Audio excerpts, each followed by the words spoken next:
கடந்த சில நாட்களா என்னுடைய வாழ்க்கையில் நான் சந்திச்ச நிறைய காதல்களை பத்தி நான் பகிர்ந்துகிட்டே வரேன். இப்ப கொஞ்சம் புராணத்துல போய் பார்த்தோம்னா ராமாயணத்துல நிறைய காதல்கள் இருக்கு. அது ராமன் சீதை மேல கொண்டது, சீதை ராமன் மேல கொண்டது, ராவணன் சீதை மேல கொண்டது நிறைய இருந்தா கூட ரொம்ப மோஸ்ட் அண்டர்ரேட்டடான லவ் என்னன்னு தெரியுங்களா? மண்டோதரி ராவணன் மேல வச்சிருந்த காதல்.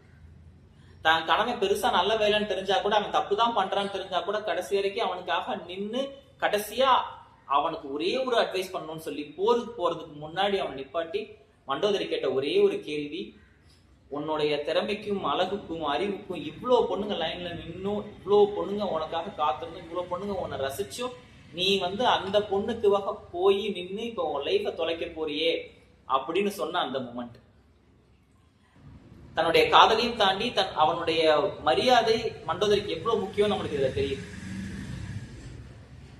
அடுத்தபடியா காதல் எல்லாத்தையும் கரெக்டா சொல்லும் அப்படிங்கறதுல மண்டோதரி ஒரு எடுத்துக்காட்டு. எல்லாரும் ராவணனை கொண்டது ராமன்னு அழுகிறப்போ மண்டோதரி மட்டும்தான் என் கணவனை கொன்றவள் சூர்பனகைன்னு அழுதாங்க. ஆக்சுவலா அந்த பிளேயே சூர்பனகையோட கணவன் கொல்லப்பட்டதுக்கான ரிவெஞ்ச் ஸ்டோரியா தான் ஒரு லைன் இருக்கும். சோ எனக்கு இதுல இருந்து என்ன தெரிய வருதுன்னா, மனிதர்கள், பறவைகள், விலங்குகளை தாண்டி தேவர்கள்ல இருந்து, கடவுள்கள்ல இருந்து, அரக்கர்கள் வரைக்கும் காதல் என்பது ஒரு புனிதமான உறவு அப்படிங்கிறது நம்மளுக்கு ரொம்ப தெளிவா தெரியும். வாழ்த்துக்கள்.